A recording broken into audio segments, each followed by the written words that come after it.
Donald Trump বিশ্বের যত দেশের মধ্যে শুল্ক চাপিয়েছেন তার মধ্যে ভারতে চাপানো শুল্কের পরিমাণ সব থেকে চড়া 50%। আমেরিকার অর্থনীতির হাল ফেরানোর জন্য ট্রাম্প ভরসা করেছেন একটা মাত্র নীতির উপর, রেসিপ্রোকাল ট্যারিফ বা পাল্টা শুল্ক। ট্রাম্পের এই বাণিজ্য নীতির জন্য প্রায় বছর খানেক ধরেই টালমাটাল হয়ে রয়েছে গোটা বিশ্বের রাজনীতি। কিন্তু ট্রাম্প যেটাকে ওষুধ বলে মনে করছেন সেটা কি আদতেই ওষুধ, নাকি অর্থনীতির জন্য আদতে বিষ? লাভ করতে গিয়ে ট্রাম্প কি নিজের ক্ষতি করে ফেলছেন? এই বিশেষ প্রতিবেদনে জানাবো সেই তথ্যই। ট্যারিফ প্রশ্নে ভারতের সঙ্গে দ্বিপাক্ষিক সম্পর্ক খারাপ করেছে ট্রাম্পের আমেরিকা, জানিয়ে একাধিকবার ট্রাম্পকে সতর্ক করেছেন সে দেশের প্রথম সারির একাধিক রাজনীতিবিদ এবং অর্থনীতিবিদরা। এশিয়া মহাদেশে ভারতের স্থিতিশীল এবং অর্থনৈতিকভাবে শক্তিধর দেশ। ব্রিক্স গোষ্ঠীভুক্ত দেশগুলির মধ্যে একমাত্র ভারত সেই অর্থে আমেরিকা বিরোধী নয়। ভারত মহাসাগরীয় অঞ্চলেও ভৌগোলিকভাবে ভারতের দাপট রয়েছে। চীনকে নিয়ন্ত্রণে রাখতে ভারতের সঙ্গে সমঝোতা করে চলছিল আমেরিকা। ট্রাম্প সেটাকে নষ্ট করে ভারতকে চীনের কাছাকাছি যাওয়ার সুযোগ করে দিচ্ছেন বলে আমেরিকার অর্থনীতিবিদরা কিন্তু মনে করছে। রাশিয়ার ভারতের যে সম্পর্ক, সেই সম্পর্ক কিন্তু প্রথম থেকেই ভালো ছিল। ভারত, চীন, রাশিয়া এই অক্ষ যদি তৈরি হয় তাহলে তার সঙ্গে ব্রিক্স ভুক্ত যে দেশ, সেই দেশগুলি যদি থাকে তাহলে গোটা বিশ্বে আমেরিকান অর্থনীতির দাপট বড়সড় চ্যালেঞ্জের মুখে পড়তে পারে বলেই কিন্তু তাদের মত। এবার যদি আমেরিকান বর্তমান অর্থনৈতিক অবস্থার দিকে নজর রাখি তাহলে বলা ভালো যে আমেরিকার অর্থনৈতিক যে অবস্থা, সেই অবস্থা দ্রুত উন্নতির কোনো লক্ষণ কিন্তু দেখা যাচ্ছে না, এমনটাই মনে করছেন বিশেষজ্ঞরা। বরং 7ই আগস্ট ইউএস চেম্বার অফ কমার্সের সমীক্ষা অনুযায়ী আমেরিকার যে সমস্ত ছোট ছোট ব্যবসাগুলো ট্যারিফ চাপানোর ফলে ব্যাপক সমস্যায় পড়েছে, ব্যাপকভাবে ক্ষতিগ্রস্ত হচ্ছেন কনজিউমাররাও। অস্থিরতা বেড়েছে, জিনিসপত্রের দাম বেড়েছে এবং সেই কারণেই বহু অর্ডারও কিন্তু বাতিল হয়ে যাচ্ছে। এই বিষয়ে আমরা কথা বলেছিলাম আন্তর্জাতিক সম্পর্ক বিশেষজ্ঞ শুভাশিস ব্যানার্জির সঙ্গে। তিনি কি বলেছেন? দেখুন, ট্যারিফ ডিপ্লোমেসিটা বুঝতে হবে প্রথমে যে ট্যারিফের প্রথম আঘাতটা কিন্তু কনজিউমারের উপরে পড়ে, তারপরে আঘাতটা পড়ে হচ্ছে ম্যানুফ্যাকচারের উপরে। তো অবভিয়াসলি যখন দুজনেই উলঙ্গ তলোয়ারি দুজনের উপরে চালাচ্ছেন তখন রক্তপাত তো দুপক্ষরই হবে, কিন্তু প্রথম রক্তপাতটা কিন্তু আমেরিকার হবে। তার কারণটা হচ্ছে আমাদের এখান থেকে যে দ্রব্যগুলো ওখানে যায় সেই দ্রব্যগুলো মেইনলি টার্গেট অডিয়েন্স কিন্তু মিড ক্যাপ, মানে মিডিয়কার মার্কেট আর লোয়ার মিডিয়কার মার্কেট। আপার মিডিয়কার লাক্সারি মার্কেট কিন্তু অতটা ইন্ডিয়া হোল্ড করে না। সেক্ষেত্রে ইন্ডিয়ার যে প্রোডাক্ট গুলো ওখানে যে মুহূর্তে ট্যারিফের আন্ডারে চলে আসছে সেই মুহূর্তে তার যে ইন্ডাস্ট্রিয়াল অ্যাপ্লিকেশন বলুন, কনজিউমার অ্যাপ্লিকেশন বলুন, সেটা অবশ্যই সাফার করছে ইন দ্য ফার্স্ট অর্ডার। এবার সেই সাফারিংটা করতে করতে যখন রিফিউজাল অফ ট্রেড লেভেলে যাবে তখন আমাদের জিনিস ওখানে বিক্রি হবে না, তখন আমাদের এখানকার ইন্ডাস্ট্রি গুলো চাপে পড়বে এবং ইন্ডাস্ট্রি গুলো তখন আমরা এখানে রক্তপাত আমাদের শুরু হবে। কিন্তু আমার ধারণা যে যেভাবে এই শুল্ক নীতিগুলো প্রথমেই প্রভাব ফেলবে ট্রাম্প এবং আমেরিকানদের উপরে, সেটা অনেক বৃহত্তর রাজনৈতিক প্রেসার ফেলবে ট্রাম্প গভর্নমেন্টের উপরে।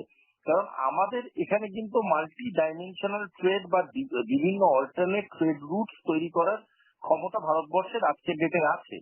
আমেরিকা না হলেও অল্টারনেট ট্রেড অর্ডার নিয়ে আমরা মিডল ইস্টেও যেতে পারি, আমরা আফ্রিকাতেও যেতে পারি, এবং ভারতবর্ষের যেটা প্লাস পয়েন্ট সেটা হলো হিউম্যান ক্যাপিটাল। সেখানে অনেক রকম ম্যানিপুলেশনের মাধ্যমে আমরা আমাদের এখানে শাফলিং এর মাধ্যমে কিছুটা হলেও আমাদের ট্রেড ডেফিসিটটাকে রিকভার করতে পারবো। সেক্ষেত্রে আমাদেরও রক্তপাত হবে, আমাদেরও হয়তো অনেক ইন্ডাস্ট্রি সাফার করবে ইকোনমিক্যালি, সেটা বাস্তব। কিন্তু যখন আমেরিকার কাছে ট্রেডটা বন্ধ হয়ে যাবে, আমেরিকার একটা হিউজ পপুলেশন কিন্তু এই ট্রেডের জন্য সাফার করবে, এই ট্যারিফের জন্য, এবং এর একটা প্রভাব কিন্তু তাদের সরকারের উপরে ডাইরেক্টলি পড়বে, which is going to be a very difficult time for America. আচ্ছা, ট্রাম্পের উপর এর প্রভাব ঠিক কি পড়তে চলেছে, মানে ভবিষ্যৎ কি হতে চলেছে? দেখুন, মিডিয়কার মার্কেট বা মিড ক্যাপ মার্কেট এটা কিন্তু একটা বড় ভোট ব্যাংক, এবং এই ভোট ব্যাংকের উপরে দেখুন আমেরিকার ভোটিং সিস্টেমটা যদি বোঝেন, আমেরিকার ভোটিং সিস্টেমে প্রেসিডেন্সিয়াল ইলেকশনসে স্টেটসে কিন্তু একটা বড় ভূমিকা রয়েছে। সেক্ষেত্রে যে স্টেট বা সেনেট যে কথাগুলো বা ইলেকটোরাল কলেজ যে কথাগুলো আমরা বলি, এদের সবার মধ্যে একটা লিগাল অ্যাসাইনমেন্ট আছে বা এগ্রিমেন্টাল এনগেজমেন্ট আছে, তাদের সবার ভয়েস কিন্তু ভীষণভাবে important when it comes to national decision.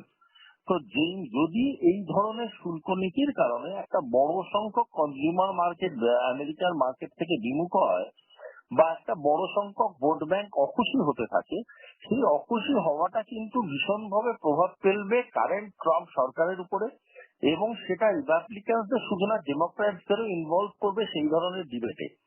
যদি সেই ধরনের ডিবেট গুলো আজকে ইন্টারন্যাশনালাইজ হয়ে যেতে শুরু করে, তাহলে আমেরিকার ভিতরে যে একটা মানে মারাত্মক রকম একটা কস্ট ডেফিসিট চলছে বা যেটাকে বলা হয় ইনফ্লাক্সিং বন্ধ হয়ে যাচ্ছে, সেই জিনিসটা কিন্তু একদম মার্কেটে বাইরে বেরিয়ে আসবে। সেক্ষেত্রে ট্রাম্পের এগেনস্টে একটা বড় সড়ো তার নিজস্ব মানুষজন মুভমেন্ট করতে পারে, যদি ট্রাম্প এখান থেকে রিভোক না করে বা এটাকে আরো বেশি ইনজেক্ট করে বাড়াবার চেষ্টা করে।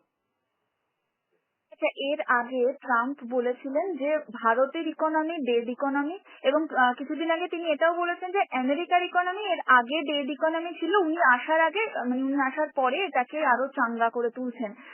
আপনার কি বক্তব্য? যেন মানসিক অসুস্থতা চিকিৎসার মাধ্যমে সেরে যায়, আমি চিকিৎসা ব্যবস্থা এবং আমেরিকার চিকিৎসা ব্যবস্থার উপরে যথেষ্ট কি বলবো আগ্রহ রাখি এবং বিশ্বাস রাখি।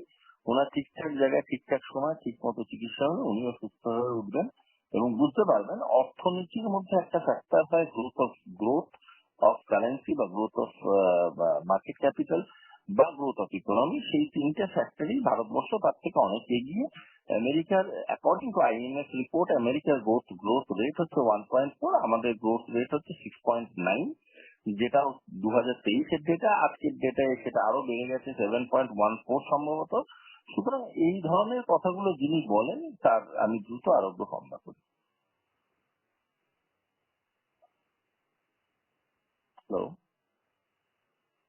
হ্যালো, হ্যাঁ, শোনা যাচ্ছে? হ্যাঁ, আরেকটা বিষয় প্রশ্ন করব, রাশিয়ার পুতিন এবং মানে পুতিনের সঙ্গে যে ভারতের সম্পর্ক, রাশিয়া থেকে তেল কেনার জন্যই ট্রাম্প এখন কার্যত শাস্তি দিল ভারতকে, এবং এটা পরিষ্কারভাবে আজকে বলে দেওয়া হলো যে রাশিয়া ইউক্রেন যুদ্ধ থামানোর জন্য ট্রাম্প এটা করছে, এবং রাশিয়া থেকে যে ভারতের তেল কেনা এটা কোথাও গিয়ে রাশিয়া ইউক্রেন যুদ্ধকে কিছুটা উস্কে দিচ্ছে বা সাহায্য করছে। এটা নিয়ে আপনার কি বক্তব্য? দেখুন, এই ধরনের ইকুয়েশন করার কোনো মানে হয় না, কারণ আমেরিকা একটা বিরাট মাপের তেল এবং আমদানির সাথে যুক্ত আছে রাশিয়ার সাথে, তারাও তাদের ফান্ড করছে। এমনকি কিছুদিন আগে অব্দি ইউক্রেনেরও বিভিন্ন রকম আমদানি রপ্তানি রাশিয়ার সাথে ছিল। তাহলে মেনে নিতে হবে সেই থিওরি ধরে যে জেলেনস্কি নিজেই কেনা বেচা করছিল নিজের দেশের বিরুদ্ধে যাতে রাশিয়ার ভালো করে যুদ্ধ করতে পারে। তো এই ধরনের বোকা বোকা কথাবার্তা বলার কোনো মানে নেই। আর যে কোনো দেশ এখন সভারেন প্র্যাকটিসে বিশ্বাসী, যে যার মতো ব্যবসা করবে, যে যার মতো খুশি কেনাবেচা করবে, তাতে কে কি বললো তাতে কিছু এসে যায় না। এবং ভারত নিজের স্ট্যান্ডটা বজায় রেখেছে, এবং ভারত আগেও দেখেছে যে বিপদের সাথী হিসাবে যেমন সোভিয়েত দাঁড়িয়েছিল, বিপদের সাথী হিসাবে সেরকম ভাবে রাশিয়াও আমাদের পাশে বহুবার দাঁড়িয়েছে। সুতরাং এই ছোট ছোট বিষয়গুলোকে যদি মানে গ্রাহ্য করতেই হয়, তাহলে India has taken a proper decision যে নো ম্যাটার হোয়াট আমরা রাশিয়ার হাত ছাড়ছি না। That I think is a মানে পলিসি লেভেল ডিসিশন, আর সেটা আমাদের ফরেন অ্যাফেয়ার্স যথেষ্ট বিবেচনা নিয়েছে এবং সেটাকেই কন্টিনিউ করা উচিত। আমরা এই বিষয়ে আমাদের বিশেষজ্ঞের সঙ্গে কথা বলেছিলাম, তিনি তো তার মতামত দিয়েছেন। তবে এই সম্পূর্ণ বিষয়ে আপনাদের কি মতামত সেটা কিন্তু আমাদের জানাতে ভুলবেন না আমাদের কমেন্ট বক্সে। আমাদের কমেন্ট বক্স খোলা আছে, আপনারা কিন্তু অবশ্যই জানাবেন এই সম্পূর্ণ বিষয়ে আপনারা কি মনে করছেন।